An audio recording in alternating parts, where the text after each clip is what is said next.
Bonjour, je me présente donc Guillaume, j'ai 32 ans, je suis gérant de la suite depuis 2003 et nous avons à notre actif à peu près un peu plus de 200 mariages. Donc on connaît exactement le sujet, les questions que les gens peuvent se poser. Pourquoi choisir la suite? C'est une bonne question. Quand vous venez à la suite, notre point fort, c'est que vous avez vraiment un service clé en main. On vous accompagne de notre premier rendez-vous jusqu'à la fermeture, jusqu'à la fin de votre mariage. C'est-à-dire qu'on va tout organiser, à la fois le repas, le service, la mise en place, les boissons si vous le souhaitez bien sûr. Vous pouvez également apporter si vous le souhaitez votre champagne, votre crémant.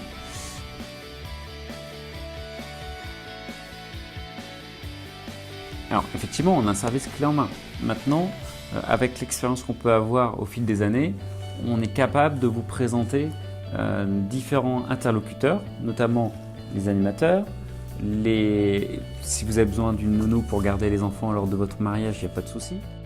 Vous allez bénéficier à la suite d'un maître de cérémonie. Quel est le rôle de ce maître de cérémonie-là? C'est justement canaliser les différentes interventions de vos invités, que ce soit un film vidéo, un discours ou quoi que ce soit, gérer la cuisine, gérer l'animateur et gérer enfin l'organisation générale. Donc en fait, un mariage, comment ça se passe? C'est une liste de lecture. C'est-à-dire que vous allez arriver donc avec un apéritif. Là, nos serveuses vont pouvoir vous donner une coupe de champagne le temps que les gens arrivent. Ensuite, on va passer avec les toasts, les verrines, etc. Une fois que l'apéritif est terminé, on va vous faire passer à table. De là, une fois que vous êtes à table, on va vous servir le vin blanc, on va retirer les assiettes de base et à ce moment-là, en fait, on va faire sortir les mariés dans le hall d'entrée, on va fermer les portes. Là, avec l'animateur, on va mettre une ambiance particulière, c'est-à-dire on va baisser les lustres, on va changer les jeux de lumière, on va mettre des stroboscopes, etc. avec une musique entraînante. Et à ce moment-là, on va faire l'entrée des mariés. Donc ça va vraiment marquer le début de votre mariage. À ce moment-là, les mariés prennent le micro, font un petit remerciement, vont s'asseoir et nous, à ce moment-là, on envoie les entrées. Une fois que l'entrée est envoyée, on fait ce qu'on appelle l'ouverture du bal. L'ouverture du bal permet de danser à peu près entre une demi-heure et 3/4 d'heure. Une fois que ça c'est fait, on passe au plat, donc servi à table. Juste avant ça, on aura débarrassé vos assiettes, on aura servi le vin rouge, etc. Il y a toute une organisation qui est mise en place derrière. Donc ça, c'est vu ensemble. C'est-à-dire que si vous voulez ralentir un petit peu le service ou alors prolonger un petit peu l'espace danse, vous nous faites savoir et nous, on s'en accommode et on gère ça avec la cuisine et l'animateur. Alors bonjour, Mathieu, donc DJ résident à la suite. Donc nous nous occupons effectivement de toute la partie sonorisation, animation pour votre événement, donc pour votre mariage. Le gros avantage, c'est qu'effectivement, nous travaillons avec Guillaume depuis très longtemps, ce qui fait que nous savons exactement les moments clés pour nous. Par exemple, il est indispensable que le plat chaud arrive chaud. Donc c'est moi-même qui fais tous les allers-retours entre les mariés, les invités pour d'autres animations et les cuisines, de manière à ce que toute votre soirée découle sans cassure et sans blanc. Donc tout est pour l'animation, en particulier l'achat de lanternes célestes. Voilà comment ça se passe. Nous invitons donc tous les invités à rejoindre les mariés qui se sentent déjà avec tous les ballons et c'est les mariés qui vous les donnent en main. Nous vous attendons à l'extérieur pour vous expliquer comment ça marche, pour que le but du jeu c'est que nous le fassions tout le monde ensemble. Donc effectivement, de l'ouverture du ballon jusqu'au lâcher, effectivement, nous vous accompagnons sur ce moment.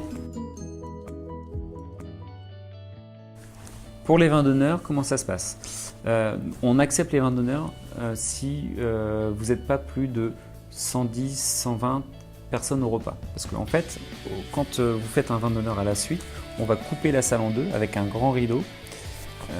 D'un côté, on va organiser le vin d'honneur jusqu'à 250, 260 personnes à peu près. Et vers 18, 19, 20 heures, suivant, c'est un petit peu au feeling en fait, quand on voit les gens partir, on retire le rideau et on fait la mise en place finale.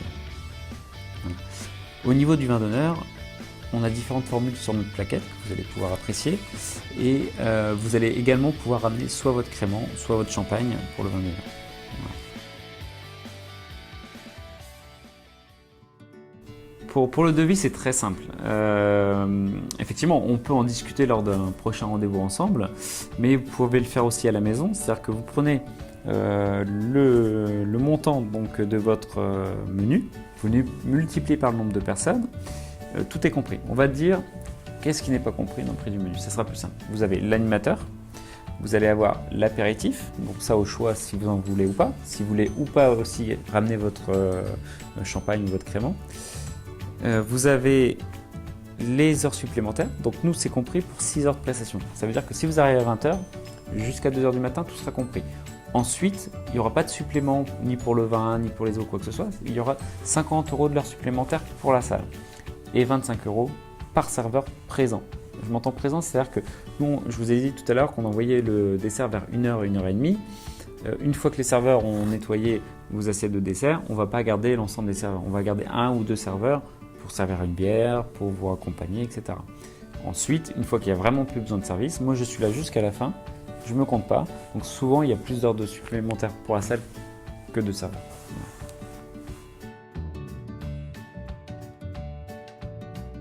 Donc voilà, maintenant je pense qu'avec cette vidéo, vous avez pu apprécier différentes images. Je pense que j'ai fait un petit peu le tour du sujet avec vous. Bien sûr, je vous invite à me contacter pour en discuter plus longuement et répondre surtout à l'ensemble de vos questions.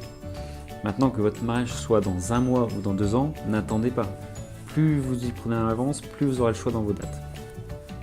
Voilà, donc je vous souhaite une bonne visite sur notre site internet et à très vite.